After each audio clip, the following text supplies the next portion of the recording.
There we go. Yo. Zach, what's the deal? I see you with the Master Bruce Lee today. Yes, sir. Yes, sir. What's the deal, man? It's finally feeling like the summer, huh? Summer's coming, huh? A little bit. A little bit. Nothing crazy. A little bit. That crazy. Oh man, hold on, I'm gonna send this thing. Yeah, man. The news is wild today, but we're gonna wait a little bit on that. Um, All right. I'm, uh, I'm trying to invite some folks here. Um, what's going on with you, man? What's up with the Knicks, bro? First of all, let's not talk about this stuff. Okay. Yeah, I'm just like, what? Yeah, they just came out with a Busta Rhymes at the New York remix with Pat who's Joey Badass, but they did it for like the New York Knicks, kind of like to hype them up a little bit. I was like, all right, they instead of being on your New York shit, it's like the whatever New York Knicks. And I was like, okay, I guess, I They guess. killing me. It's killing me. Like, first of all, I need them to win. I need everybody to shut the fuck up, focus, and win, bro. That's it. Stop getting all crazy. New York, yo, New York, because New Yorkers don't know that. Everybody shut up. We need to focus and win. Yeah. So they do. Don't they play tonight? Yeah, should be. You Okay. know, All right. Let's see what it is. We were probably gonna jump around. Let's go first. The news: Xander Zayas. Xander Zayas, they officially announced he's getting his title shot against Jorge Garcia, and I'm gonna pull up. Let's see, where is it? Top rank. It's gonna be July 26th at the theater at the Madison Square Garden. Shushu will be fighting Mateos Hayda for the WBC interim featherweight title. Emiliano Vargas will fight Alexander Espinoza in the TV opener. But yeah, so New York City, this will serve as Top Rank's last show on ESPN, even though they're not saying that just yet, but all signs point towards that. it's looking like it. Yeah, what do you think about this fight, the co-main being booked in New York, and what are we expecting from Xander? Or are you expecting, like, I'm expecting this to be a tough fight.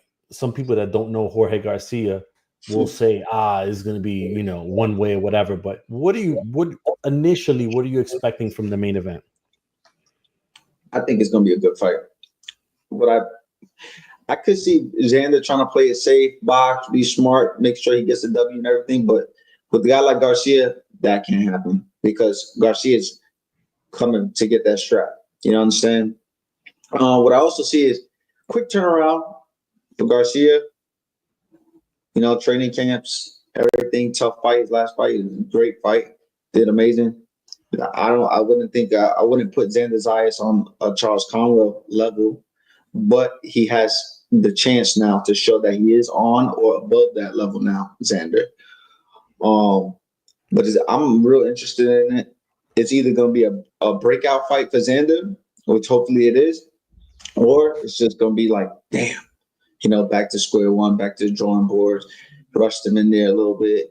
Or it's gonna be a great night for Garcia. And he's gonna be like, look, I'm here. I'm a fucking player. Where's the big fights? I want the winner of this guy. I want to unify.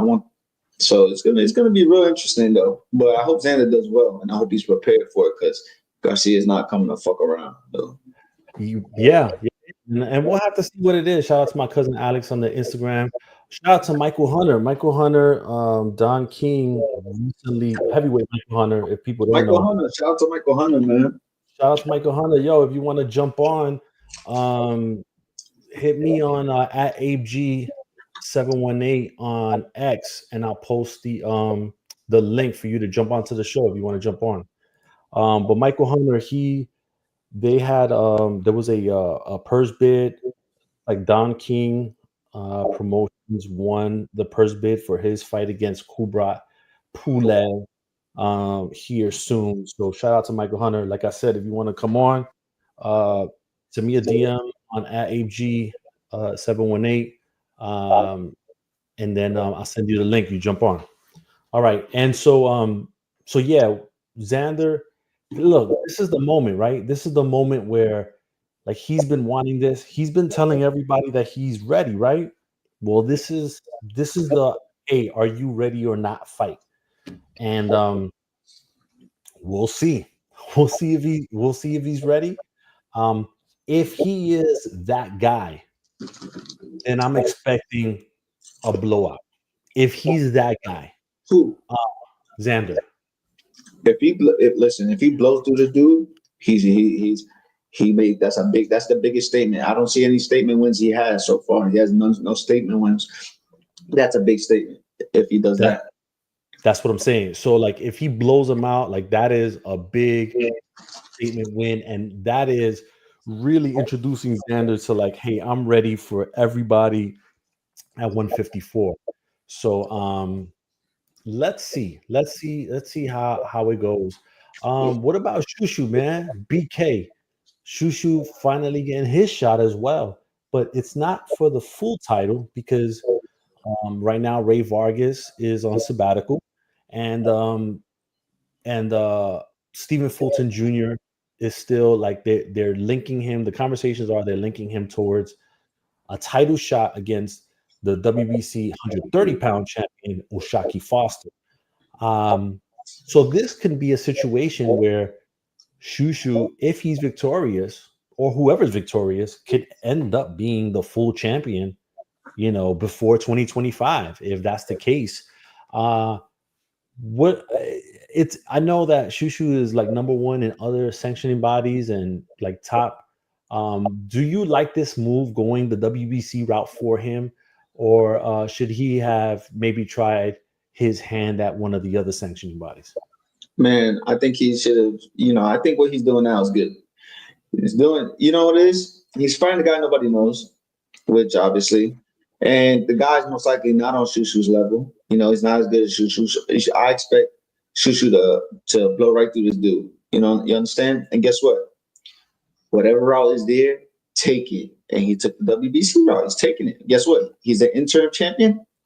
He's putting himself in a position where he gets to have opportunities where if this guy vacates the belt, he becomes a full world champion.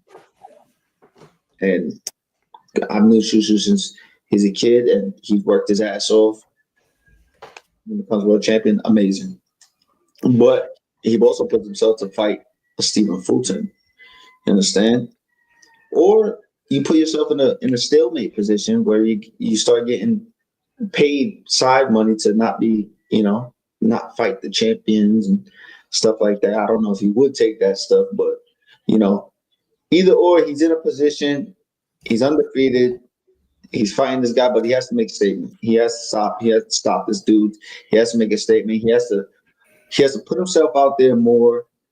He's got to promote himself a lot better, but being himself, not being anybody else, being himself, good kid, and get his name out there. You know what I'm saying? I'm not sure what's going to be happening with Top Rank and the ESPN stuff and everything, because it was a very good move and a very good look for Shushu to be fighting on these cards, staying active. He's been basically, a fan favorite when it comes to the fighting all the time on ESPN. You understand? So it's real interesting for him, but he has to perform. If it's a dud, you can forget about it. They're not gonna be knocking on the doors. They're not. But if he blasts through this guy, okay, maybe we give him a shot, or maybe we move up. Fuck it, let him just become world champ. Either way, you got your belt. You got your interim belt.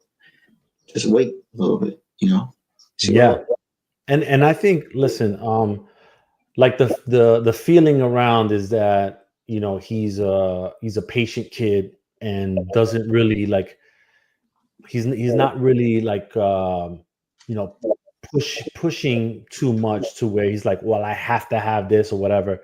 I think he's really just like sitting back and looking at everything and taking the opportunities as they present themselves, which is a good way of doing it, because if he's patient, that 126 pound picture can look a lot clearer in the next couple months for him and present itself with even bigger fights. And I think Top Rank fucks with him, pretty good because they have him commentating on cards with Christina Poncher for the overseas telecast and stuff. And so and he, like you said, he hasn't changed character. He continues to be good with the fans and good with the media as far as making himself available. So I think that there's an opportunity there for him. We just have to see how that goes. But this is the first step towards the big things. Patience. You know what I'm saying? That word you use, patience, is basically, you could say patience is basically what Bruce Carrington, Shushu, his whole career has been patience. You understand? Everybody turned pro, blazing, fighting, popular, everything. Even I was, already pro, all of it, undefeated, and he was still in the amateurs. Everybody's like, "Yo, when you gonna turn pro?" He didn't care. He was just waiting, trying to make it to the Olympics, failed. Trying to make it to Olympics, and he, persistent, trying. He wasn't the special one out of the group. There's a group. He wasn't the special one at all, not even close in the group. But guess what? Persistence, heart, consistency, and patience. And look at where it's got him. Because if he would have turned pro when like, let's say he turned pro 3 years earlier than he turned pro, he would not be where he is right now. You understand? So patience is key with him right now. And I think he's playing the game. He's not playing checkers, he's playing chess. So, they're doing good with that. Yeah, and I think that's listen, that's very important that that he does that. And I don't know, like I really think that if he stays the course, there's an opportunity there for him. And we'll see. Emiliano Vargas is on this card as well. And so I don't know, like Top Rank has done a really good job with keeping him busy, bro. Like he has been fighting like almost every other month. I mean, he just fought on the Inouye card, and now he's back. Happy Thursday. Thank you, Ariel. Yeah, oh my God. What do you think of, like, do you like how they're moving Emiliano? But I guess at what point do you want to see him fight, a little bit next level competition? Or do you think that they're moving him at the right pace right now? What record? What's his record right now? Huh? What's his record right now? Let me see. I'll tell you right now. I have the thing here. He is 14-0, 12 KOs. Okay, how old is he? It's 20. 20. I think they're moving him perfect. I think they're doing the right thing with this kid. They put him in there with a seasoned vet that that's risky or anything like that. That's gonna mess him up, start hitting his face and all that shit. You might just ruin him. You understand? You might just, they're seasoning him. They're getting these fights under his belt. But of course, the impatient fans, when is he gonna fight this guy? When is he gonna fight a better guy? When is he gonna fight somebody who punches back? You still gotta be patient with this guy. He's not his father. His father is different. He's not his dad, but he's looking good, and that's okay. And that is okay, because how are you going to be a dad? I'm sure you want to be better than your dad, but he wants to separate himself from that. He wants to build his own legacy.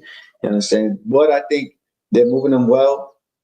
He better be on point, because they're gonna come through with that hard fight for him one of these days. That veteran fight that's gonna push him. He's not gonna be able to knock the guy out. He won't be getting hit a lot. His hair's gonna be going all over the place, and it ain't gonna be pretty. But if you dig down and show everybody he's a dog, respect to it. Yeah. And listen, moving on from that Top Rank card, like I said, looks like it's gonna be the last one for the year. We're gonna go a little bit into the previews before we get into the spicy ones. I'm trying to give Teofimo Lopez an opportunity to come on the show. I'll just tag him right now to see if he wants to come in and talk about his latest antics. But Okay. um, we have on Friday night we got a Golden Boy card. Beck the Bully is he's fighting DFG Darius Fulgham, and it's in Las Vegas. It's the zone card. It looks like Beck the Bully was over like a couple ounces, but then he came back like a pound and a half under, within the hour. So he's good. And so we do have a main event. I'm going to pull up the card right now to see what other fights on there, but it's on Friday, Las Vegas. It's a close, listen, it's close. The odds have Beck like a minus 125 and DFG, they have him at plus 100. So it's like a really 50-50 type of fight. Let me see who else is on. Eric Priest. Eric Priest is a kid that like he has potential in there, a little bit of a diamond in the rough potentially.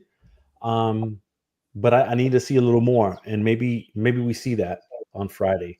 Federico Pacheco, so Diego Pacheco's brother, he's fighting on there. Okay. Santiago Dominguez, welterweight, and Daniel Garcia, lightweight. So that's going to be on the zone on Friday. Should be 9 p.m. start Eastern, 6 p.m. Pacific. Does the main event feel like almost the winner moves on and Golden Boy gets behind them and the loser maybe gets dropped? No, but that's how it always is, though. That's almost how it always is. But lately, if the guy who loses gave a good fight, he always comes back. No matter what, in boxing, when you give a good fight, you always come back. Look at the Tevin Farmers. Look at everybody. Anybody who gives a good fight of accounting to themselves, they always get a good fight again. They always get another opportunity. William score, it's over.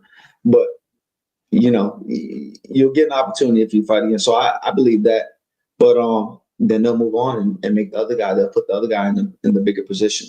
You understand? Yeah. What do you think on the surface? You think Beck the Bully pulls out the victory, or do you think that DFG finally shows a little bit of his potential that people feel like he has? I don't know. Like I haven't really seen it in DFG. I feel like this would be the fight that he either shows it or he doesn't. Man, I don't know, man. I really don't know, man. I think it's whoever's been focused the most. You know what I'm saying? I think it's whoever's been focused the most, who's been trained the hardest, and they both got their back against the wall. To be honest, it's a fight that they both got their back against the wall, and no matter what, the critics are going to hit them. Whether they win or lose, the critics will be hitting them. Watch, you'll see. Yeah. Okay. All right. And then on Saturday, PBC on Prime Video. So Prime Video, if you're a subscriber, you get to watch this as part of your subscription. You got Caleb Plant versus Armando Resendiz, and then Jamal Charlo versus Lamana, Thomas Lamana. Let's go with the Charlo fight.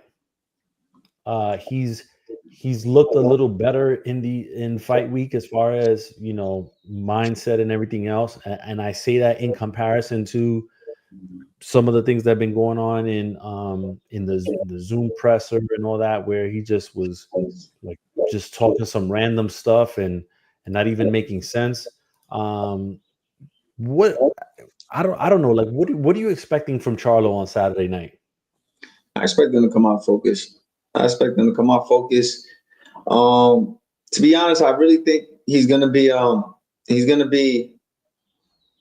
more how can I say? I don't want him to think so much. I hope he doesn't come out thinking too much, just too much posing or fainting and stuff. I hope he comes out when he fights to blast this motherfucker out of there, gone. Because guess what? That's what he's supposed to do to a guy like Lamana. He's supposed to just go in there, stop this guy. He shouldn't even make it out the first round, to be honest. But he's got some experience, Lamana. He's a tough guy. but he's able to. He's not durable. You can get him out of there. You understand? So Jamal Charlo has to come out there, good ass jab, hard jab, break his fucking face as soon as he jabs him, and then just go for it. Just try and take him out. Because how's Lamana gonna?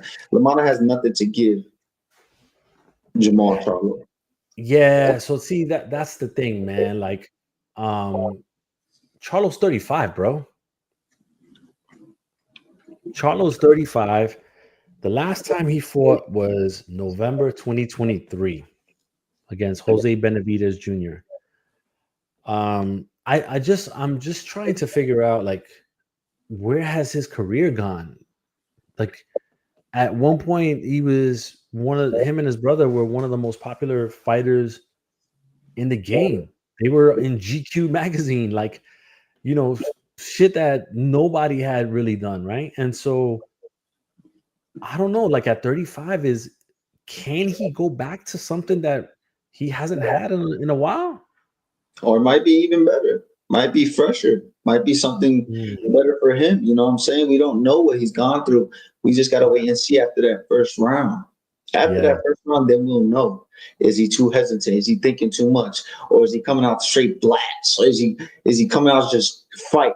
Knowing he's good. He's nice. One of the best jabs in boxing, if not the best jab in boxing. Fucking great jab. Hey, he's strong. Dude is strong. They're always solid. But what happens in personal life can affect you when it comes to boxing and sport, because this is not a regular sport. People got to understand, this is a sport of war. We're going to go fight, and we're going to go to war because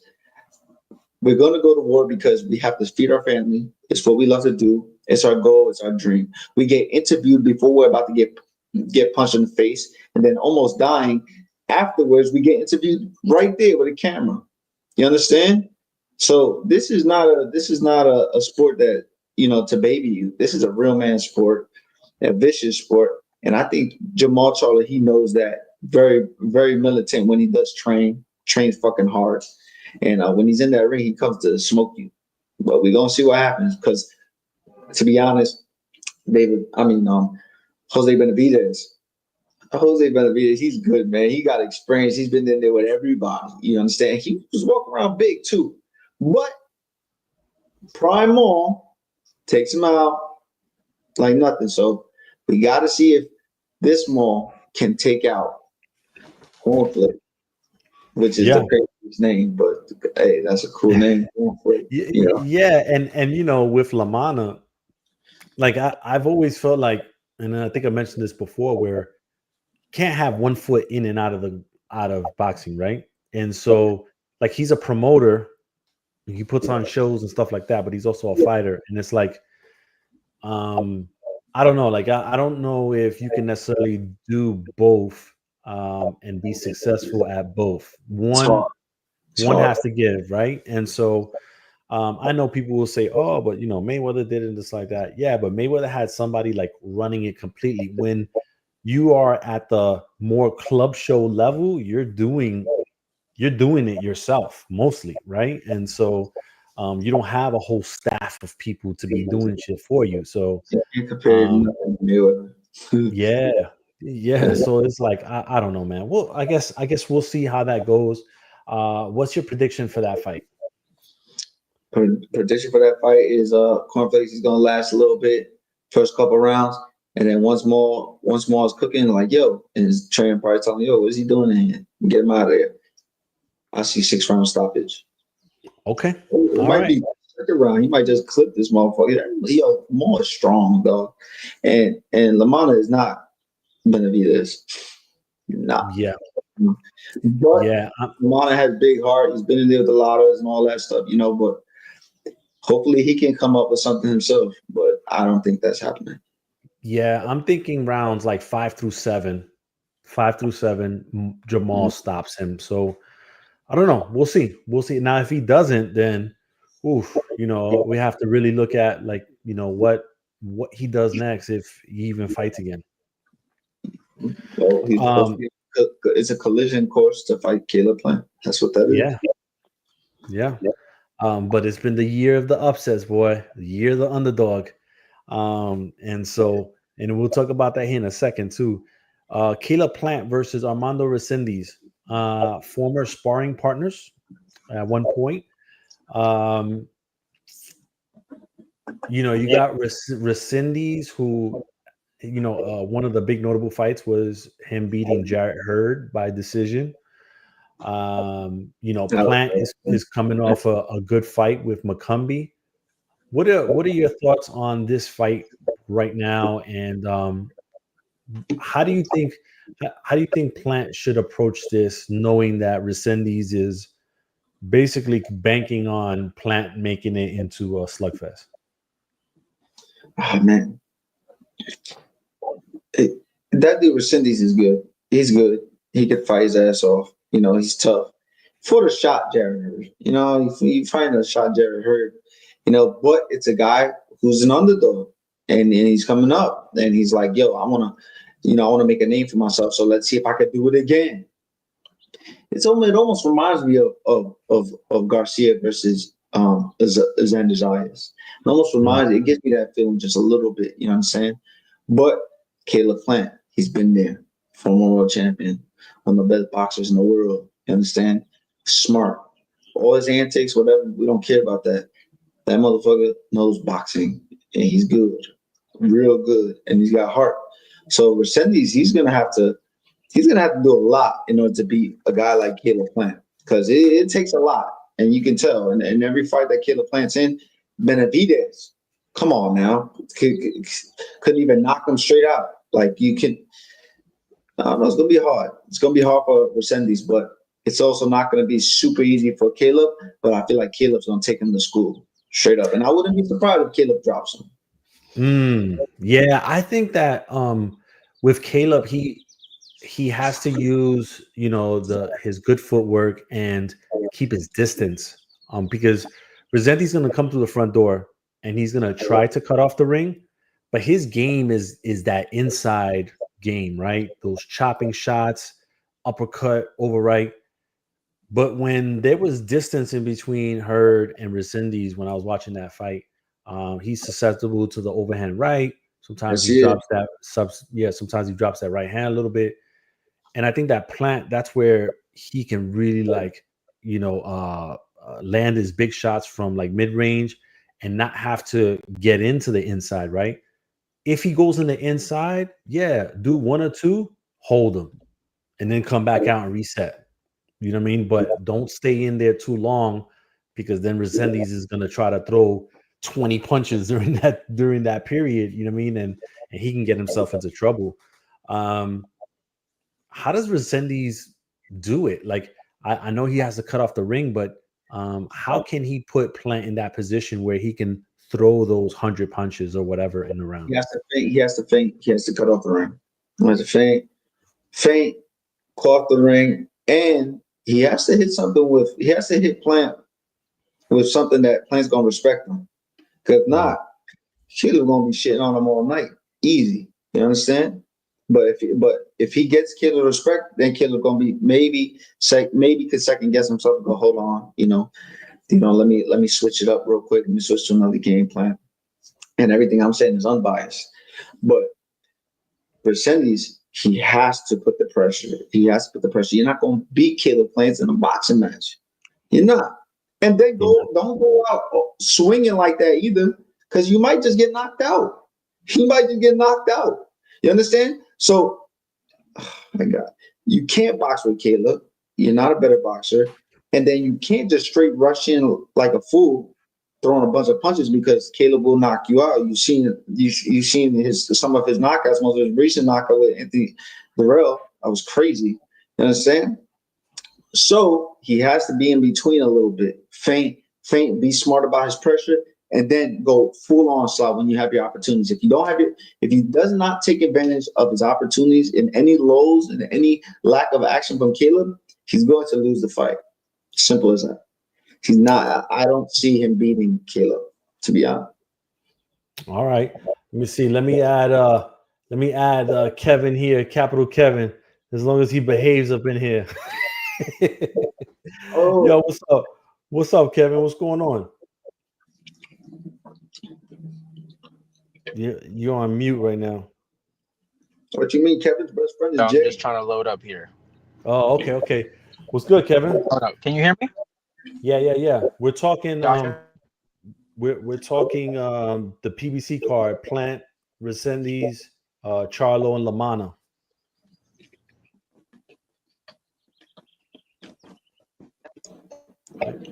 Breaking up. You must be in a bad area or something. You hear me good? Yeah, I hear you now. Okay, cool. Yeah, I got you. Abe, what's going? What's up, man? The title says talking... something different, man. But I got you, man. What's up, Zachary? What's good, man? We're talking we're talking the PBC card. Got you. Got you. So yeah, what about? Yeah. What are your thoughts on the Plant card, the Plant fight, and Charlo? Lackluster. I mean, honestly, this isn't what we wanted. We we don't want Charlo and Snowflake or Cornflake, whatever the name is. We not interested in that. Resendiz, respectfully, for Plant, like this is not the fight that Plant needs. Plant needs a brand building fight, and this is just not it. We don't really know who Resendiz is. Guy's not a name. It's for an interim belt. Like, it's just not what we want for Plant. We didn't see him Plant slap a few people up. This isn't what we wanted. We definitely want the Plant Charlo fight. We need Boo Boo back in the mix, quite respectfully. We definitely need that Charlo smoke with Boo Boo. We ain't seen Boo Boo since Benavidez put hands and feet on that man. Bro. Respectfully. This Boo-Boo is just, Carmel. Boo-Boo's been... You in a bad area when you breaking up bad. Get his grind on, but what about now?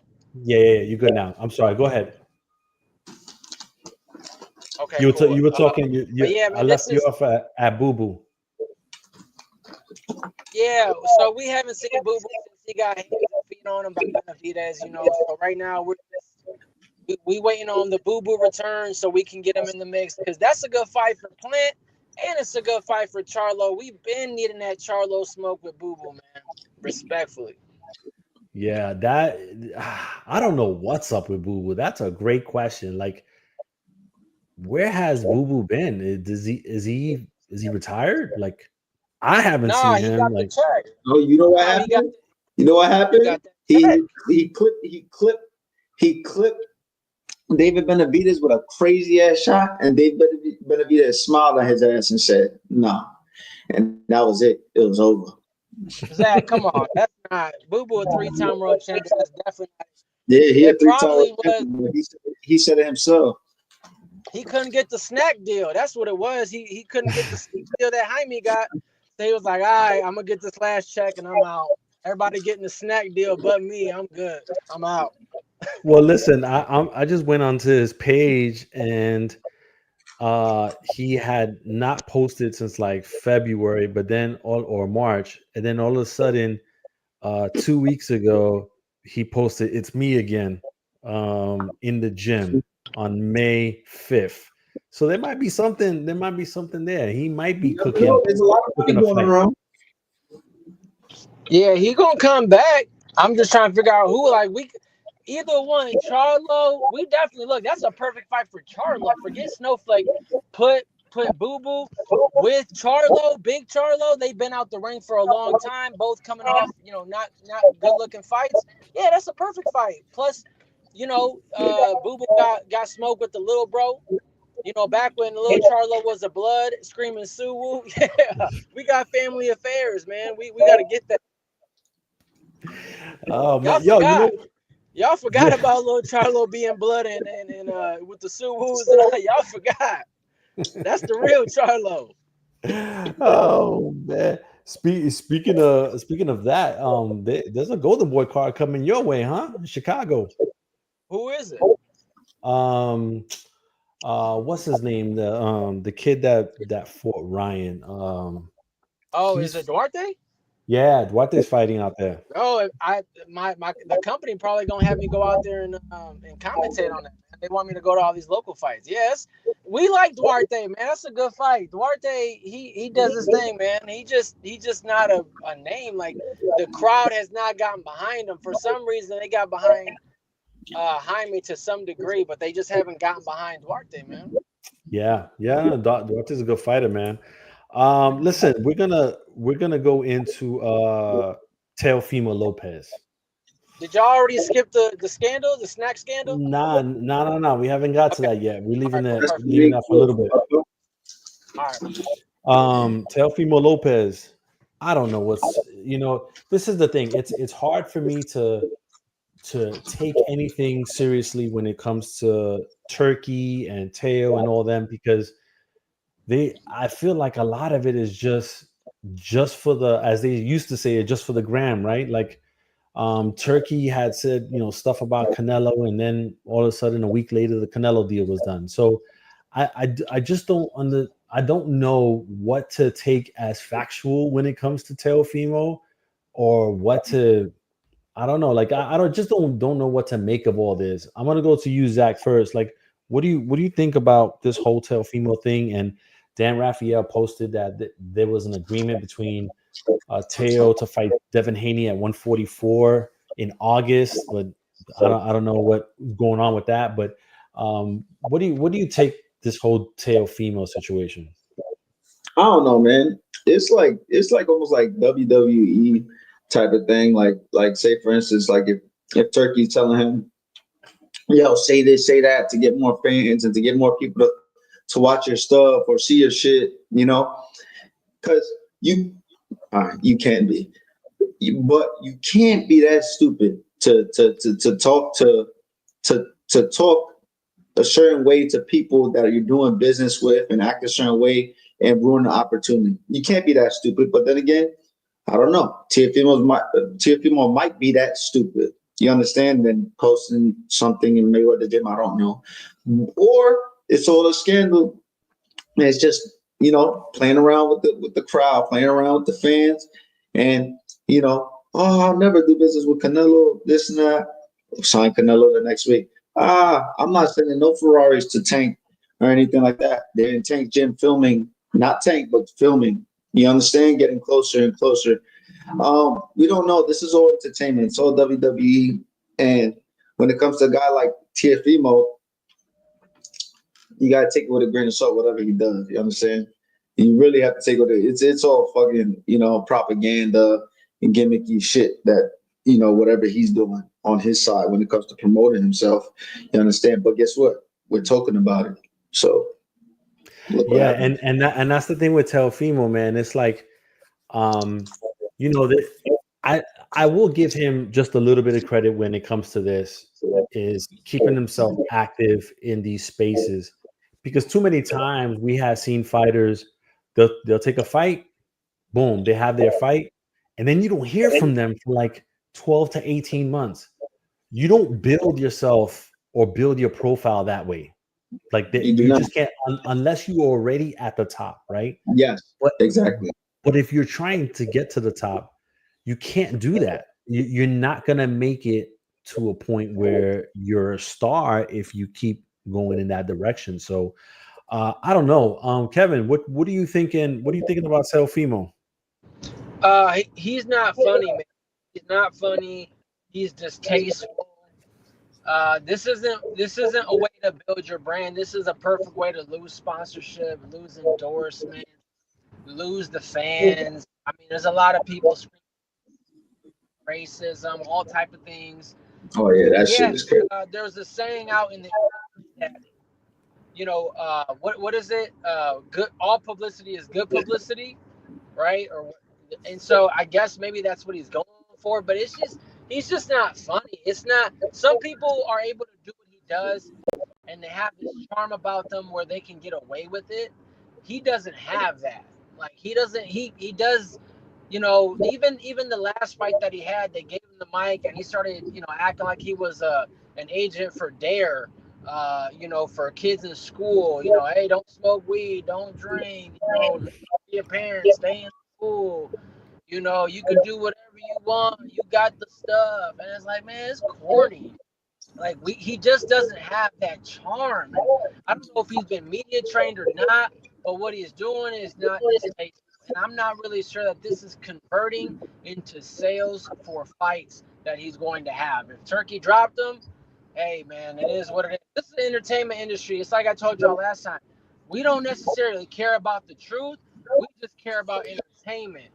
Period. That's it. And as long as it entertains us, we're going to keep talking about it, and it just creates antagonization. Yeah. No, you make a great point, man. And listen, I don't know, like there was discussions on X saying that Boots Ennis passed on the Teofimo fight. I know Timothy Bradley had said that Teo would get the best out of Ennis, and I'm paraphrasing. Obviously, I'm not trying to put words in his mouth. Do you think that was a good move by Boots, or a fight with Teo would have enhanced his profile even more? I'm gonna go to you, Kevin, again. Man, we not worried about Teo. We're not worried about that dude, man. We worried about Brian getting that win over Sushi Sasaki in Japan, getting that $1 million bag, so that we can finally get that fight. That fight has been brewing. The city been talking about that fight. Boots versus Ennis. There's nothing else to talk about. Barrios going knock Grandpa Pacquiao out. Keep his belt.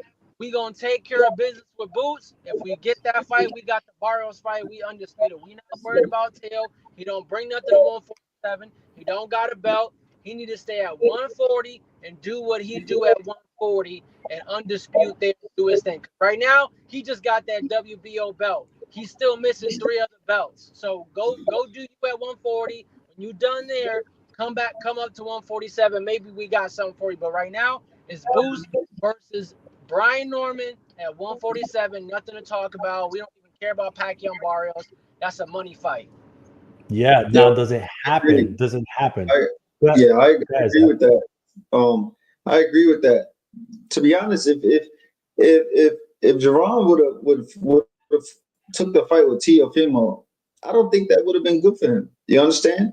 I don't think it would have been good for him, because he's going to knock Teofimo Lopez out in 2 rounds, 3 rounds. You understand that? Well, what I'm talking about, this motherfucker Boots is so good.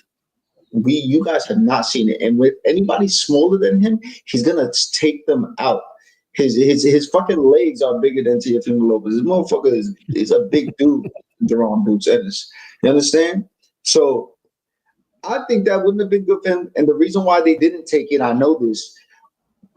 Spending money on the camp, spending time training hard.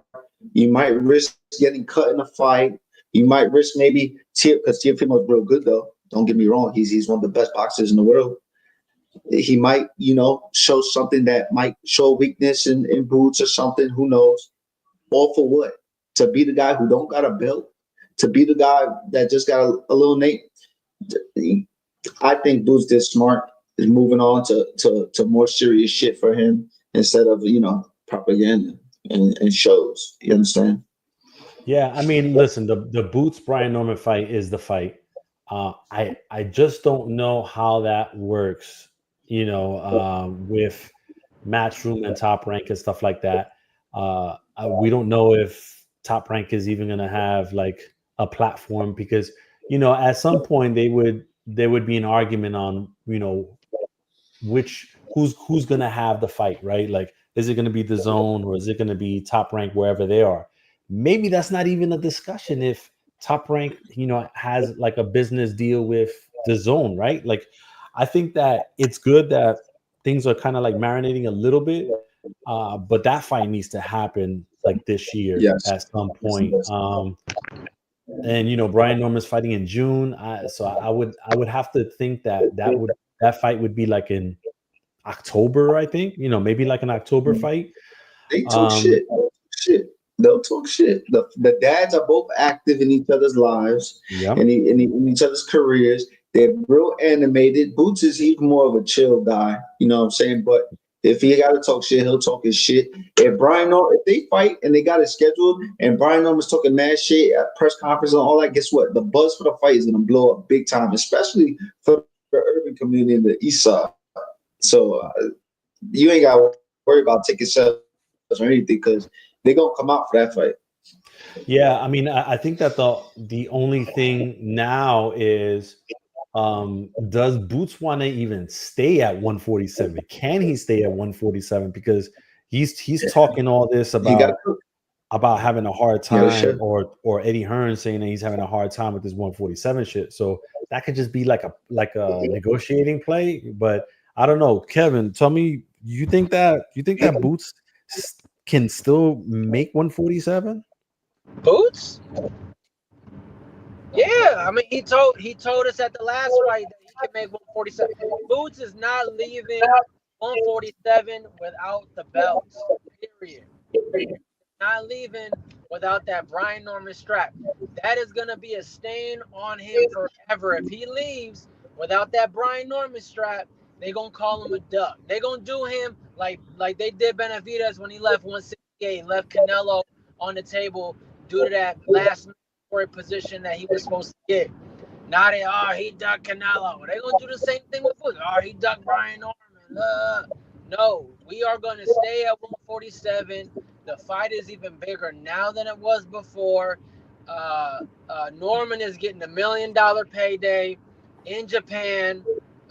That's $1 million Japanese dollars that he's getting, which equals about $200,000 in America. You know what I mean? So he's finally getting the bag that he wants. Boots is, we're just gonna pick up that strap, but we're not leaving 147 without that strap, 100%. Yeah, and the importance of the Brian Norman fight is the WBO strap, and the reason why is because more so the WBO than the other ones, that if you get that strap, then Ennis can go quickly and say, hey, I want a shot at 154, whoever's got the 154 title at the WBO. You know what I mean? So that's the whole point of that. And when Billy pound WBO belt, he went up to 168, fought I think a guy vacated it, so the guy who he was supposed to fight wasn't able to fight, so he fought the stand-in guy, and he got the 168-pound title. So yeah, you can contest for it once you and that's the thing, like, because if Boots goes to 154, you think anybody's gonna be like knocking on his door to give him a title shot? Probably not. So he's gonna move up when he has the leverage, and the leverage is gonna be there. This is kind of wild, but Crawford is on record saying that after he wins this fight with Canelo, that he would come down to be 4-time undisputed, depending on how the belts are set up, right? If he comes down and he collects all 4 belts and becomes 4-time undisputed, or maybe even 2 belts or 3 belts, we've got a great fight that's been built. We've got the Boots fight versus Crawford fight, best versus the best, former undisputed 147 with the former undisputed 147. That's a great fight. So I don't know if I believe that though. I don't need you to believe it. I need you to. It's in the air. It's Canelo. It's in the air. Yeah, I don't know if I believe that. I think, and Zach, you had said it. Go ahead.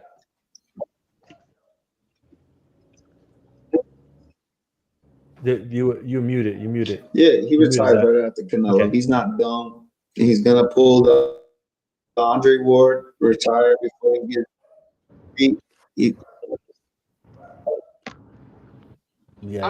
Maybe he loses. Yeah, no, he kind of went in and out. No. You can hear me? Yeah, I hear you now.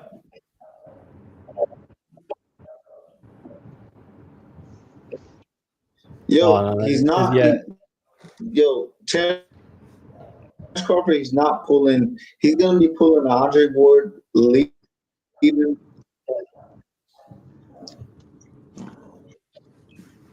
Yeah, something's going on with the audio, Zach. Is it me or is it him? I don't know. I don't know. No, don't blame it on me. Don't blame it on me. I'm not the one sponsored by Snap. Don't blame it on me. Hold on. I'm gonna wait to Zach. But yeah, I don't know. Like, I think that, and Zach was pretty much saying like, I don't know if Crawford, if he beats Canelo, like, is it worth coming back down to 154 for what, bro? Like, I don't know. I think he retires. He getting 10 mil.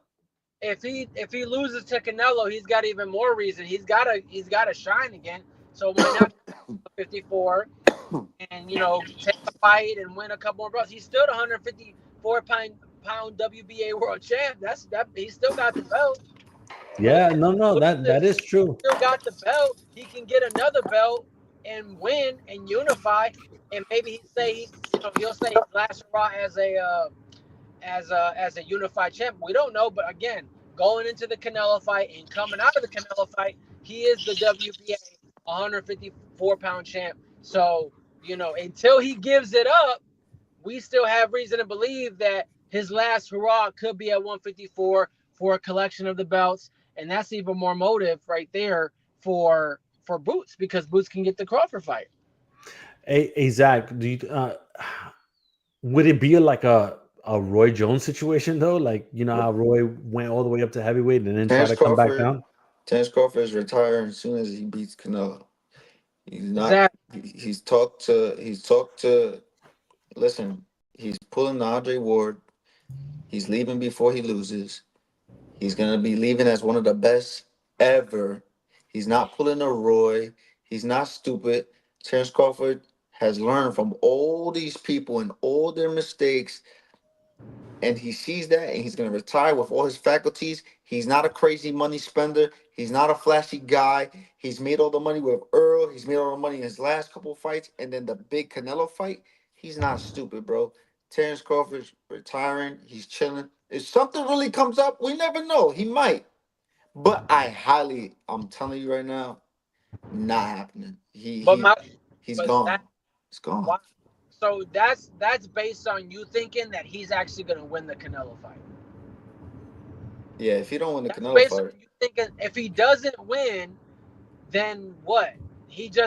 Are you really believe a guy like that? No, I'm saying he wins, he's gone. He wins, he's gone. If he loses, Terence Crawford ain't fucking retiring. He's coming back to fight and get his wins back. He's not gonna retire no loser. But Terence Crawford wins, he's retiring. That's what I'm saying. He's gone. He's out of here. But if he loses, you'll be seeing Terence Crawford for the next couple of years for a little bit. I'm serious. He gonna fuck shit up. Yeah. Yo, introducing my man Mike Woods, vet in the game. What is going on? I see your beard is nicely little trimmed. What's popping? Yeah, there's a little gray in there. And that means, number one, that I haven't used my beard dye. Number two, that maybe I got a little experience and know-how. Thank you for having me. And I'm gonna hop right on the back of my friend Zach and say, well summarized. I think that is the way it goes. You nailed it, bro. So I got nothing to add on that. Zach knows what he's talking about. How you doing, guys?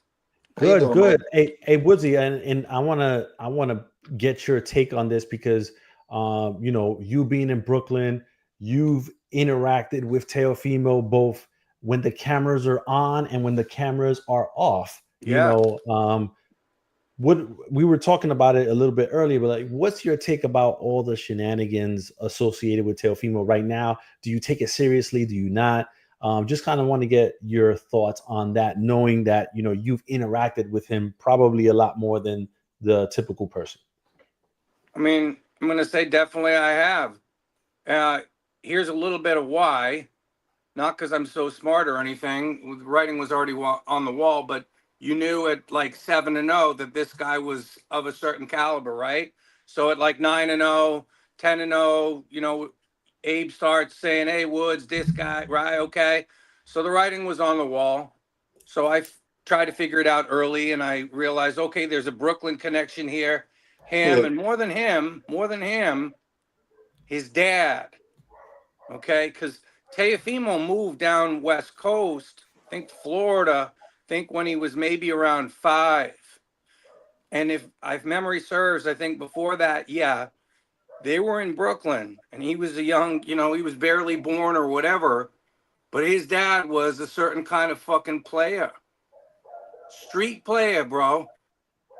And sometimes you hear that kind of shit and you're like, all right, well, maybe yes, maybe no. But spending a little bit of time and then behind the scenes time just shooting the shit, no story being done, I could ascertain that was the truth, man. Dad was in Sunset Park, Brooklyn. I'm in Park Slope, Brooklyn. Okay, I'm not a fancy person, but I'm in a fancy zip code. Sunset Park in the 90s then, I guess, 80s into 90s, was not a fun place, right? It was the kind of place where you can do some business, of which Teofimo's dad did. I'm not telling any tales out of school here. Chop it up with him. He's talked about it before, and Mark Kriegel has written about it before. But the point being there's a certain hardness, there's a certain toughness, a certain street toughness, and a certain attitude of not giving a fuck. That is how Junior Lopez, I believe, lived when he was on the streets. Kind of crazy, strong and crazy, but you didn't want to probably mess with him and his turf because he was a little nutty. He might fuck you up. So my point being there, all that to say, I think that what Teofimo and how he's been acting in the past 2 years, I'm going to say on social, is a lot of that. It's street, somewhat street. It's street, but adjusted for the age that we're in to attract attention. So he does not give a fuck if he does shit like uses bad words like the N-word and shit. So for me, 6 years ago, I would have been like, off. No, man. People just do shit just to get attention. They do not give. He does not give, right? He does not give a fuck. So all that being said, how do I view it? With 2 grains of salt. Is the kid crazy? I said that already. He's a little. Listen, that's a bit of a weird little family in its own way. I think they would fucking tell you that, right? They're quirky. So he's quirky, guys. At least he's interesting, right? He's not boring. So that brings me to, I'm gonna then shut up with this because you guys already mentioned it. So Boots, take that fuck. What are you doing? How old is Boots? 27 years old. Been mired sort of behind the scenes, management and promotional fuckery for fucking 5 years. He's been at a really high level. Hasn't been showing it. Why don't you take that? Okay, shut up, Mike Woods. Stop trying to play manager. Okay, then explain to me what you got better. What the fuck do you have better than take the fucking... This pisses me off a little bit, guys, because it's overcomplicating things. Fucking take the... Right? No? Am I wrong? I don't know. Fucking right or wrong, I don't know. Well, to that point, Kevin, That's why I love Mike Woods. I'm gonna go to you, Kevin. Mike Woods does make a point in the sense where what does Boots have right now that's better, other than waiting to see if the Brian Norman fight happens? I believe that Mike, you were doing good, but you crashed out last half, 100%, and I did. Crashed. I crashed out, bro. Yeah, you crashed. Yeah, that was a crash out. You crashed out on that last. Nah, you crashed out. Who are you, Capital Kevin? Look, man, I think who is you and where you from? I think whatever point you made. Where you from? We need 2 of them, and we need. Where you live? Crash. Where do you live, Kevin? Well, I'm trying to respond to you first before we get involved. No, if you don't mind, just quick. Where you from? I'm from Chicago, bro. But my dad my dad's from Brooklyn. Got you. Yo, everybody's dad's from Brooklyn. Everybody. If you ain't born, listen. If you wasn't fucking living in Brooklyn, Teofimo Lopez, you, your mother, your father, everybody, if you wasn't born in Brooklyn, wasn't taking the train to school, wasn't you not from fucking Brooklyn? Then I you don't can care what shut the nobody fuck up. says. Or if I you're don't from care the what Bronx. nobody You're good if says. you're from Hey, the Bronx. I didn't even get my point across. We worried about Brooklyn validation. Anyway, I'm good. anyway, I don't want no Brooklyn validation. I've proceed. been in Brooklyn since the Jimmy Neutron movie came out back in early 2000. I had my popcorn. Yo, Jimmy That was Neutron. it. You Project, talking yo, about, what is that, a all that. cartoon? Is that a yo, cartoon, bro? I ain't been in yo. Brooklyn since the I Jimmy don't traffic Neutron in movie. cartoons. I'm too I'm good. old. Born in But 1969, baby. Mike Okay, Woods, go on. I'm Go on your on, Jimmy Neutron I'm bomb. I'm on your bumper, sir, because that what you said was cap. What you mean? We got bigger fish to fry. We not worried about T.O. What does T.O. bring? He don't Yeah, bring that hell. I agree. I'm That's a not. What? lobster. He doesn't, what do you mean he doesn't bring? Let me He's a let fucking name. Yeah, a name that does nothing for us because what they're gonna say is, "Oh, you beat up the smaller guy. You beat up the guy you were supposed to beat up." Oh, we got unfinished business. You got us tied up into these scandals with Tio and this racism stuff. We got unfinished business. Let us finish our business at 147. Who's Brian we? Norman. We Who is got business with we? Brian Norman. Team Boots. We Are you affiliated with fucking Team I'm Boots, bro? I'm literally No. accounting for Boots. You are? I'm part of the team. Well, I Look, didn't fucking know I that. don't we're not gonna get into that, right? I work behind Okay. So you're Team Boots, literal I Team work Boots. behind the scenes. Salute.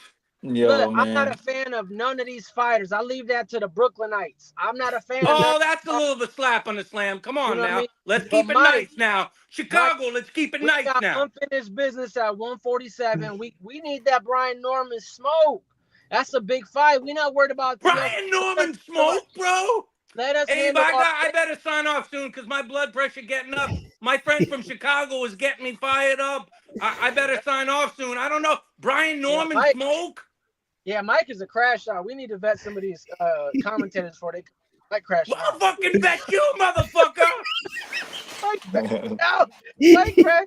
Hey, somebody get Vada on the phone. Mike crashing out. Yo, oh, Mike, Not how you crash gonna let out right here, baby. call Right here, Vada no up. crash, baby. Yo, Mike, how you gonna let Kevin pull a Teofimo Lopez on you? He clowning. Hey, he can. Somebody call Victor Conte up. Mike He crash knows out. where I am. They done 382 rubbed that 12th Street, snack baby. cream. Pull on up. Pull a Hey, Mike, Teofimo, motherfucker. Mike's not home. Who rubbed the snack cream on you last night? We need to crash The what? out. Snack cream. I'm not gay. oh man. Yo, Let's give us first of all, some pink Starburst over that this is snack. I Hey. don't get a lot of your Some references, Jimmy Starburst? Neutrino. I don't get them. But I love you, baby. If you're friends with Abe, I love you. Sure. hey, Kevin. No, but circling back, I really want to know, like, if Boots is not doing the Teofimo fight, what is he going to do until the Brian Norman situation? Like, if Brian Norman is fighting in June, he's not going to probably be ready until the fall. So is Boots going to wait all the way to October or November to fight again? We would have to get a fight ASAP so that we don't miss the Brian Norman fight, right? So we would have to look at who's the top 10 fighter at because he's got two belts, right? But I think so that's we what have to look at the top 10 rankings, get us a nice interim fight, and then wait out the Brian Norman. That's the fight. Like, we don't like Boots versus what's his name, the Barrios guy. Like, that's a fight, but that doesn't have the personal affairs that Brian Norman and the Boots fight has. Like, the fathers are involved. There's a lot of animosity. Both of them are talking crazy. You know, I don't know about that. Norman and them, they're on a social media tour. But Kevin, that's the point though that Mike was making though, that Boots is passing on the Teofimo fight now, but he doesn't have anything lined up. So why go for a top 10 guy? Then you're gonna bring up a little guy at 140 to 147 to fight a one-off fight instead of fighting a guy in your weight class. All right. Now what's the big fight? Come on, basically, if it's so easy, why doesn't Boots just do it? That's what everybody's trying to ask. If it's so easy, why doesn't Boots just do it and just get this? And he's gonna get paid more. He has a name in boxing, Teofimo Lopez, and he beats him, he shuts him up, and he gets a good little name on Yeah. his resume. But it's That's not. what they're trying. That's what they're It's asking. not Yeah. an easy fight. It's not easy. That's the problem. It's not an easy fight. We don't. It just don't make no sense, bro. Like we bringing up people. Like let us fight in our division. We not worried about bringing. That's Tio But does want it that make fight. Boots don't want that fight. Tio want that fight. We the A side. We gonna let you know when we ready to fight you. Right now, we worried about belts. You don't got a belt, so fight at 140. You let me think? ask you this though. Does the capital make sense? Because it certainly does if you're fighting Teofimo and not a top 10 guy. There's a big Yeah. difference in pay on that. It'll make some money. Yeah. I mean, yeah, but y'all not worried about money. I mean, look, Munguia fighting bums. Y'all not worried about money. Munguia fighting who? Bugs? Hey, listen. All right. I'm lost. We're gonna go into since Yeah. you Last brought it time up. I was up here, last time I was up here, y'all was rooting for this man. Y'all know he Nah, fighting bums. A lot of these fighters just fighting yeah. random guys. Y'all not worried about money. Y'all here for the entertainment. Y'all not here for the money. So no, we wasn't rooting for him. Hell no. Now what we were Yo, saying was that hey, he's a guy that is, you know, he sells admired tickets. by We the know he sells fans tickets. for Yeah. sure. You know But who he is, listen, man. Jaime Munguia, right? They had reported that he tested positive for testosterone for the Bruno Siraj fight. Now, this is what I want to say this point before we even discuss this.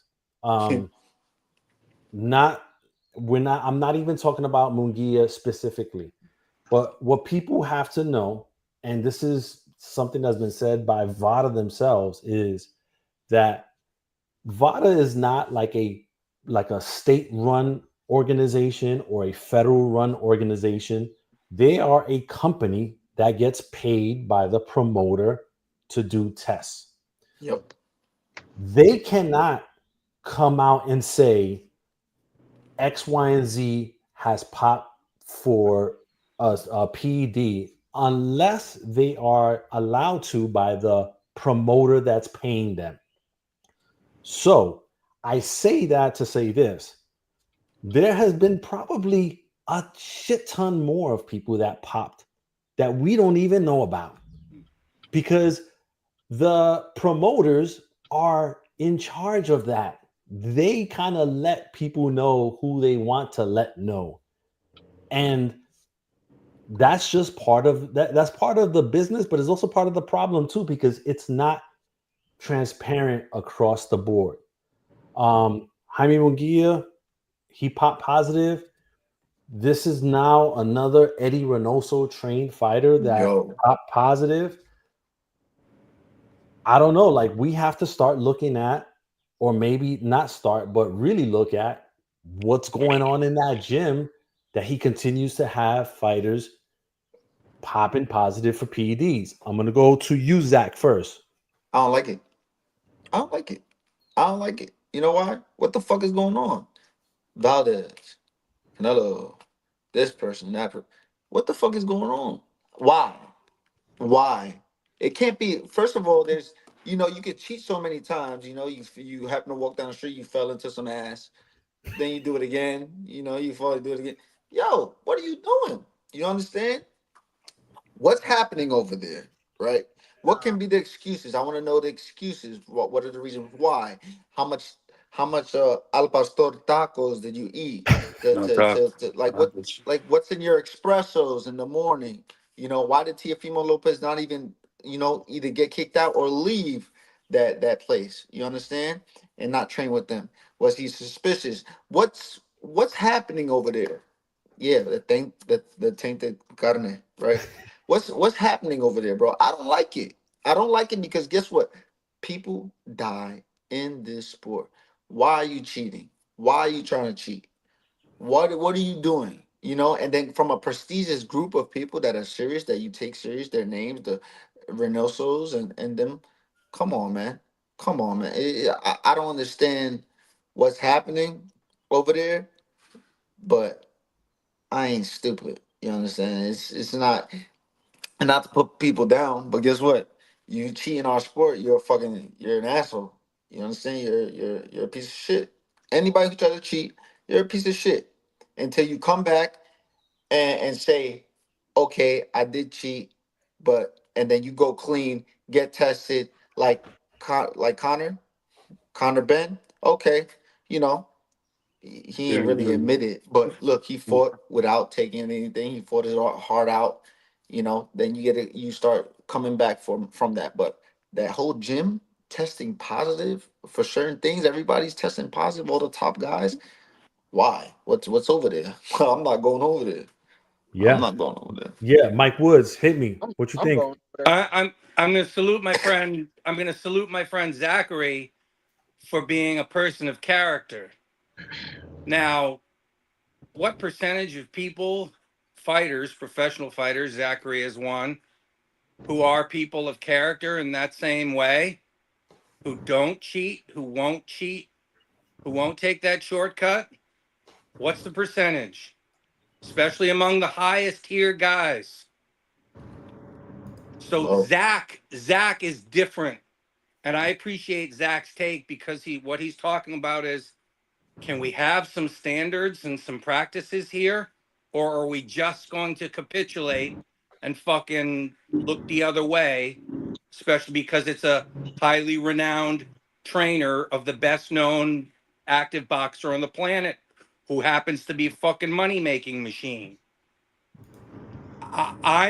I've been covering for 30 years, so by now I'm cynical on it. And I say, fucking shit.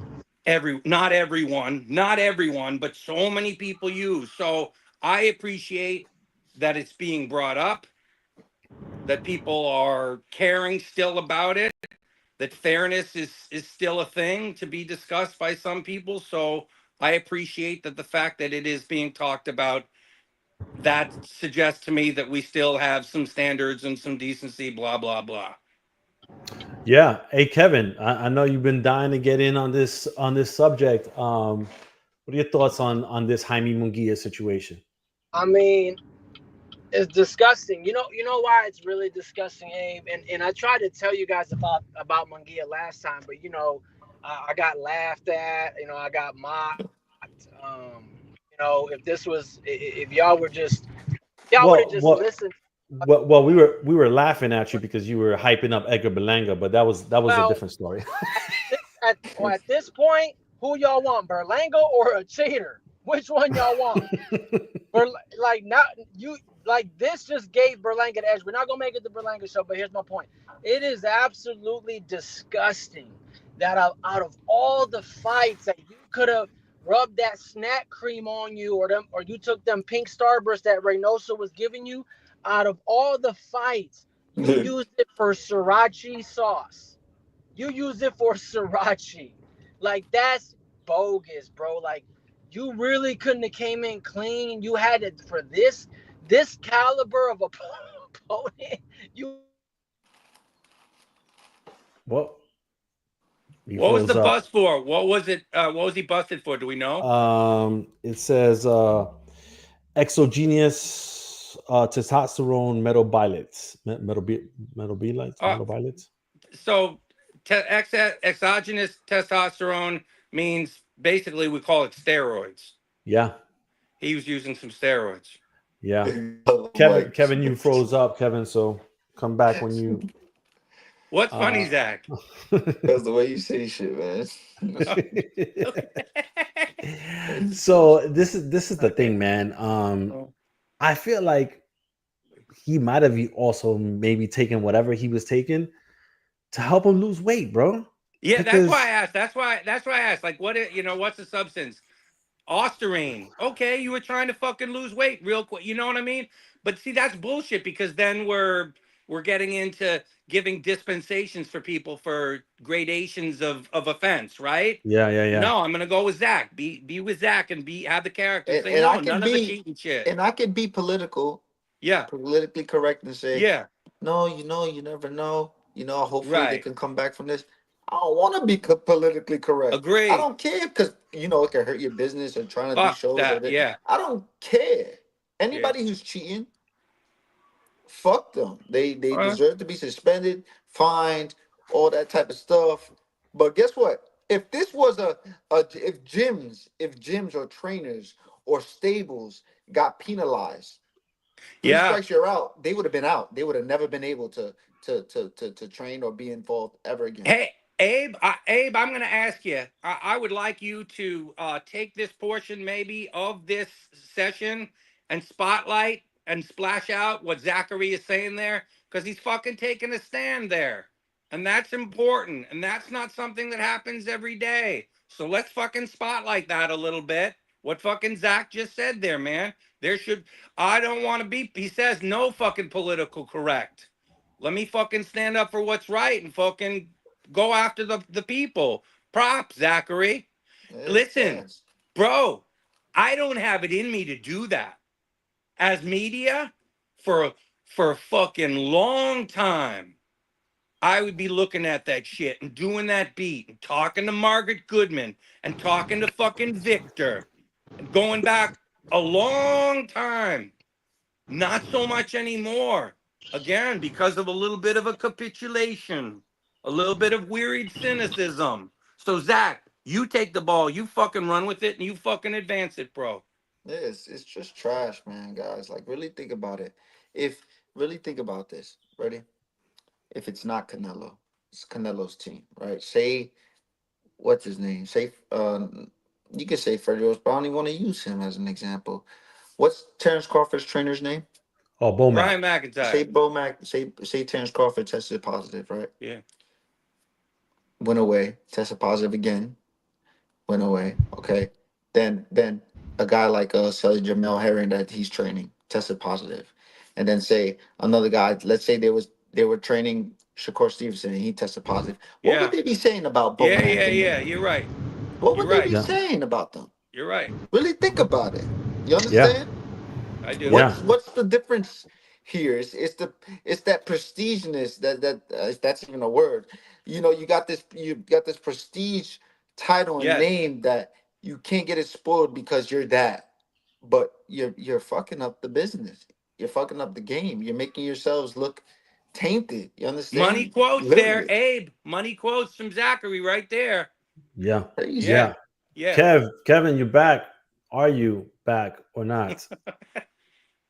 Are you Bang, there, tag. Kevin? I think because he's driving, he's going to different Yeah. spots. All right.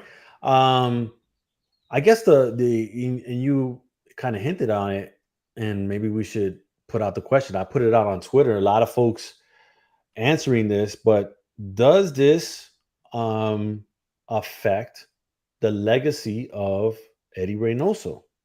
Of course it does. Of course. Why is this happening? Why is this happening? Okay. Now, ready for this? This is the most plain example ever you can get. This guy tested positive for cocaine. Okay. Canelo. This guy, Oscar Valdez, tested positive for cocaine. Okay, Valdez. This guy tested positive for cocaine. Okay, Jaime Munguia. They all tested positive in this place, in the same place. What the fuck they doing over there? They're We're doing cocaine. gonna shut that nightclub down.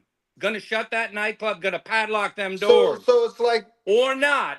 Because ABC some 1, 2, 3. people It's get just away with shit and crazy. other It's people crazy. don't, and that's the fucking way it is. And Zachariah, you said it. You said it. Some people get that preferential treatment. Yeah, and what is the closely associated WBC going to do about this? Since they're always like protesting and this, that, and a Yeah. third. Yeah. Let's see what they do. Since it's one of their people, meaning, and when I say one of their people, meaning one of their friends, because they are always kind of like attached by the hip. Yeah. Seeing what the deal is. Look, I got, when I put that tweet out, Yeah. 71% said absolutely, 11% said no way, 18% said not sure. I was 18. I was in the 18. And by the way, that poll did really good numbers, right? You got a lot of fucking hits on that. Yeah, still A going. lot of interest on that. I saw that. Yeah, still going. But why were you on the not sure, Mike? I'm kind of curious on that. How'd you phrase the question again? I put in there. And people should go to it and go to your Yeah, I Twitter put X account and get in there. Yeah. at AbeG718. I put real question: should the multiple positive test results affect the overall legacy of Eddie Reynoso with regard to those training under him that popped? Yo, if I'm running Eddie Reynoso Wikipedia page, shit should be on there. Mm. Yeah. Yeah. So maybe I'll change my fucking vote to the 71%. I think Zachariah has convinced me a little bit. I think I'm in with the 71%. Absolutely. Because it's standards and it's practices and it's caring about doing the right thing. And maybe I'm soft and capitulated and I'm gonna follow Zach's lead and say absolutely. Yeah, it should be part of. Let's investigate. Let's look. I'm loving Zach today because he's, he not that he didn't already prove it, but he double proved it, and I can be assured that this motherfucker don't cheat when he goes in there, and whatever he does, win or lose, it's fucking legit. It's not fugazi, right? It's not shady. So props, but most of life, it ain't like that. Up at the top tiers is where they're slipperiest, where they're most slippery with their ethics and their rules and their standards, because the stakes are so high. Why cheat? Fuck the Yeah. You've seen the pots of money. Crazy. Why not cheat? Is Right. how they think. Guess what A lot happened? of them, but that's Guess the what way of happened? the world. There was a guy that was supposed to fight another guy named Anthony Joshua, tested positive for steroids, and he lost out on the biggest money opportunity in his life. And then Big another, Baby Miller, and then another guy, $9 million. and then another guy. You know what I'm saying? It's like I just don't understand this steroid shit. Like I get it, they're trying to get advantage, take advantage, cheat, everything like that. But Yeah.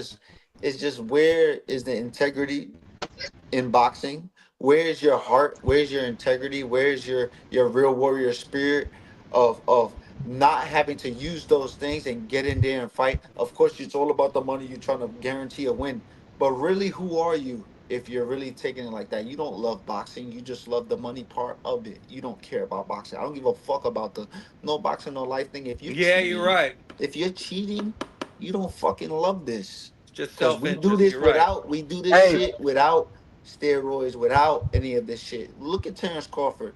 You don't see his body looking all crazy and all that. No. You don't see him not. He struggled a little bit, metamorpho.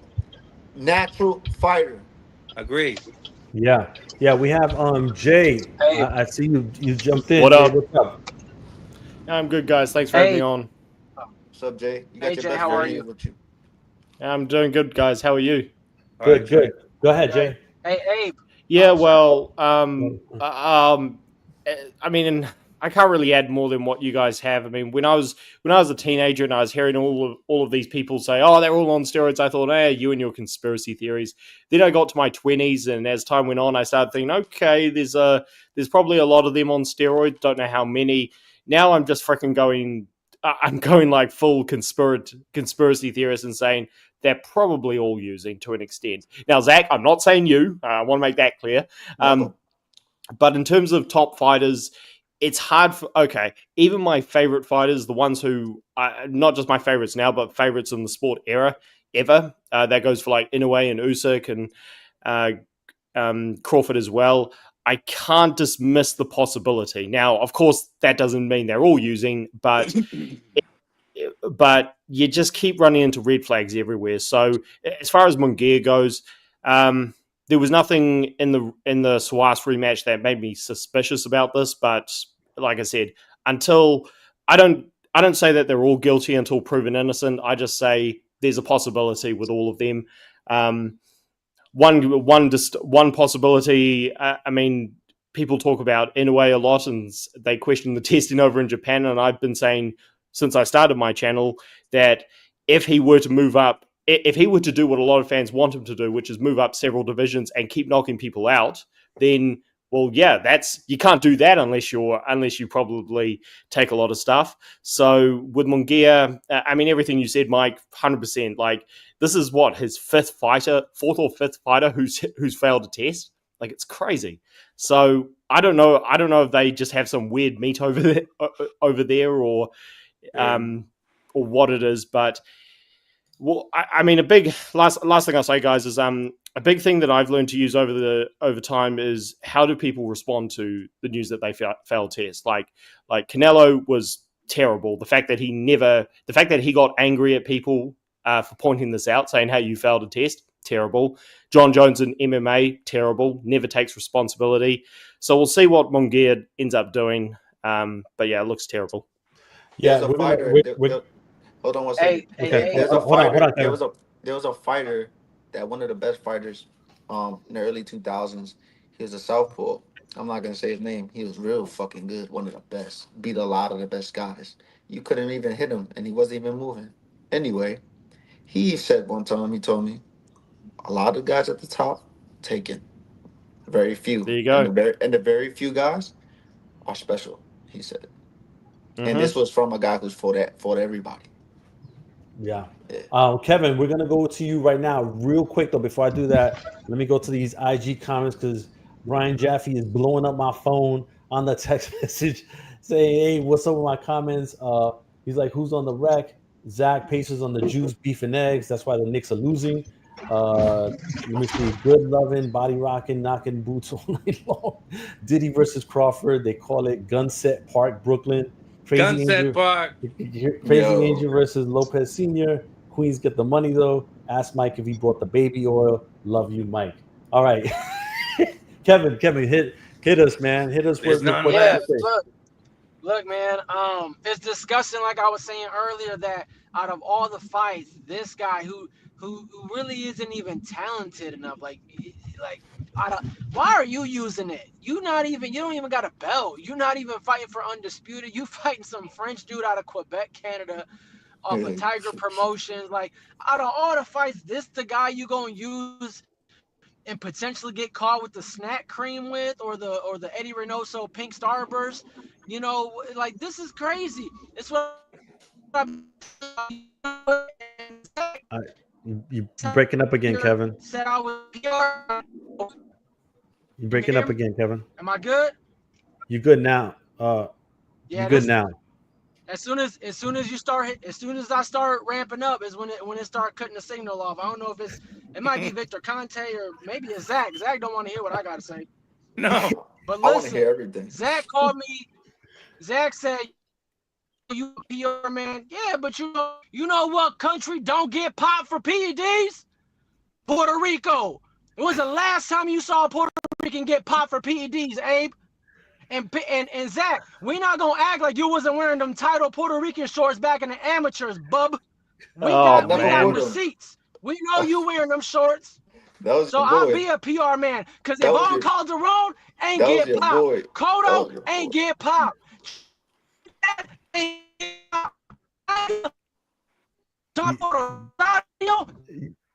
You're breaking up. Whenever he gets All too people heated, don't it breaks get popped. up. He's right. When it gets heated, it breaks up. That shit is dumb. I hate when it does that. When the truth come out, they start. You breaking up, Kevin. It's just that he's driving. That's the only reason why he's messing up, because he's driving. Yeah, he's driving. He's muted now. Yeah, I think he's frozen. Yeah. But listen, I mean, the point is, there's just no room for it. I think that, believe it or not, I think Jaime Munguia felt embarrassed by that knockout because he got knocked out in front of family and friends, and maybe felt like the only way to get the get back would be to ensure that he got the get back, and that's taking what he needed to take to get that, and for that, like that's shame on him for doing that, for sure. Hey, could I just ask you a quick? Oh, sorry, Zach. No, I can't shake the hands of people who do things like that multiple times. It's really bad. It's really bad. Jay, go ahead.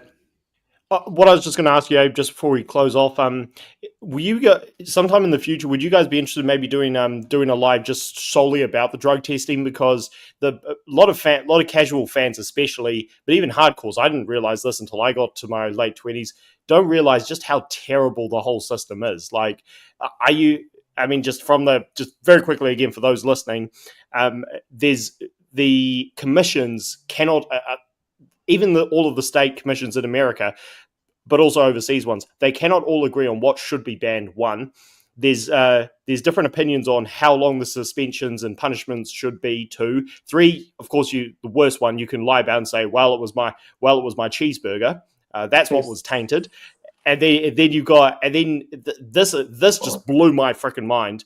These independent sanctioning these independent testing agencies like USADA and VADA, they don't actually have a set criteria. They don't actually have a set agreement on what testing labs to use. So you've actually had, I learned this through the UFC that used USADA for many years. You have guys whose samples get sent to different labs that come back with different results. So there's a lot to go into there. Is that something that you would by any chance be talking about on a stream? Because the more I know that we could all save the sport, but it ain't going to be easy. And in order to do that, a lot of the fans don't realize just how terrible the system is and why this keeps happening. Yeah, I think that it's never going to get fixed unless it becomes something that is required by the state or is a state or federally run program, where they're not taking money from the promoter to run it. Like, you hear what he's saying? Like they're funded by the government. Like, until it's that way, we're always going to have this situation. That's why and I think Steve Kim always says this, even with the judges. He was like, the judges and the referee judge and referee for tomorrow, not for today. So in other words, sometimes the decisions that they make and how they do things are based on getting hired in the future. And that is the harsh reality of it. I just, it sucks that we're talking about this, but this is where we're at. And listen, it wasn't too long ago, which is the anniversary of the kid from Brooklyn, Charles Conwell, that unfortunately had that fight with Patrick the guy Day. With Patrick Day, that he passed away, and that anniversary was recently, if I'm not mistaken. I know Joe Higgins had posted something maybe about a month ago. So like, people need to remember that those things can happen. There was just a Japanese kid fighter that was sent to the hospital recently after his fight. Not saying the other guy took PEDs, but he went to the hospital after the fight and had surgery and all that stuff. So the shit is real. Like, people need to really understand that part of it. Mm-hmm. Yeah. And there are cases of proven cheaters back when they didn't test positive, but it's more than obvious that they were cheating based on how they tested positive later in their careers. Fighters they beat were seriously injured. There's so many of that, but it's just so many fans, they don't realize, like, it's easy to say more testing is needed, but actually there needs to be, I understand we're running out of time, but there needs to be like an agreement between these sanctioning bodies and these board members saying, okay, this is banned, full stop. You can't, because just very quickly, Billy Joe Saunders took oxaliprine, which is a known stimulant, and that just get a load of this. This gives you extra focus, alertness, and high oxygenation of the blood. So more than just a stimulant, folks. And this guy got 6 months in Britain, whereas if he had tested positive over in Florida, which is where he was going to fight, he would have been banned for 2 years, because that is a very clear performance enhancing drug. But he was able to lie his way out of it and say that it was in a nasal spray. I kid you not. So that's just one of 1,000 examples of just how terrible this whole system is. And Woodsy, like, this is, look, if Turkey is wanting to have a real impact, and then with this whole Dana White TKO boxing, like, this needs to be something that should be at the forefront, along with having some sort of insurance, right? Like medical insurance for fighters. But guess what? It's not going to happen. It's a complicated thing. Your man Joe Rogan, I believe it was last week, was weighing in and saying, "Damn, he was almost saying he misses the area when they tested less, right? USADA came in hard Fucking on retarded. Oh, UFC, boy. I don't know, fucking 5 years ago or something. But do you remember back in the day when they all had those crazy right? Overeem. They were all built like Overeem and all these incredible Hulks and shit. The thing is, we want that because we want to watch superheroes in action, but yet also we want a fucking even playing field, right? We want Joe both. Rogan's just a fanboy. Who? Sorry, Mike. Joe Rogan is just. Everybody gets mad at me because I always pick on Joe Rogan, but he's no longer a professional. Sorry, guys. He's just a fanboy. He just says, "Oh, I love these guys who test positive because they're so big." I mean, Yeah. it's just it's Yeah, he's a embarrassing. he is a provocateur, a professional provocateur partially. So I don't know. Been covering it so long. I always go back to the Paulie Malignaggi percentage, Abe. You know that. What did Paulie say? 75, maybe 80% of the top tier people. So I don't know. How much time do I want to spend, contemplating what if? Is this on the up and up? Is the playing field level? I don't know. As far as turkey caring, I have seen that they have been doing testing, I think, for most, if not all, their fights. So that's good. He's not just waving the flag of surrendering, I think, and saying, oh, the system is, a little shady and iffy, and I'm going to go along with that. So I think that's good. That's positive, right? Yeah. I don't know. I think we'll see. It'll be interesting to see who takes what stance as far as the suspension, right? Because you have like the state, and then you have like the sanctioning bodies. Like, how does that necessarily work with them? Do they remove him? Who lays down the number of months that he's going to be suspended? Is it going to be the 2 years? Are they going to slam him hard because this is his first offense, or they're not? I guarantee you they won't. They'll probably give him a slap on the wrist. I mean, we've just seen it too many times. I mean, Jarrell Miller, just get a load of this, guys. Jarrell Miller tested positive for an entire pharmacy. I mean, that's probably got to be the worst case ever. And because he wasn't licensed when he did fail, he didn't get suspended. He was just out. The only reason he was out for 4 years is because he kept failing tests. So it's crazy. Yeah, I mean, I just it's going to be interesting to see how this plays. And does Jaime Munguia come back after that? Like, this might be, this might hurt him personally so much to the point where he might be ashamed to come back, or maybe he isn't. I don't know. So, let's see, what happens. Before we wrap this up real quick, and Zach had touched on it, Jay and Mike, I'm gonna go with Mike first. How do you see circling all the way back to the beginning when we were talking about this weekend's fight, Plant, Resendiz, and then Charlo and Lamana? How do you see those two fights going, and do we eventually see the Plant Charlo fight later in the year? This card, the top two fights, are manufactured for very specific outcomes. No, it's not fixed, but not going to be betting on any underdogs in either of those fights, in Resendiz or in Mr. Pork Chop. Don't ever bet your money on a guy named Pork Chop. I mean, you can, but I'm not. Cornflake. Oh my God. Can't, man. Can't. All right, and then Jay, what are you thinking quickly? What do you think about those two fights, and how do you see them? Who do you see coming out victorious? Well, okay, the two guys who are supposed to. I mean, Caleb Plant. If Caleb Plant, by the way, shout out to Caleb Plant for putting Ellie Sek back on the spot. Big up for him. Those are things that get me very excited when fighters do that. But yeah, if Caleb Plant has any life left in him, which obviously he does, he should walk through Resendiz. Like, this is an easy. I mean, Resendiz. Just for the viewers, have you guys watched how this guy jabs? Like, it's just no. He's not touching Caleb Plant. Jamal Charlo. I mean, as long as Jamal Charlo doesn't have a heart attack on the way to the fight, he should walk through Thomas Lamana. But don't get me wrong, Jamal Charlo has rubbed me the wrong. What up, Zach? Sorry, Zach, did you want to say something? Or No, that shit is so funny. well, exactly, Mike. Like I'm gonna show you how emotional I am. Jamal Charlo should probably beat Lamana.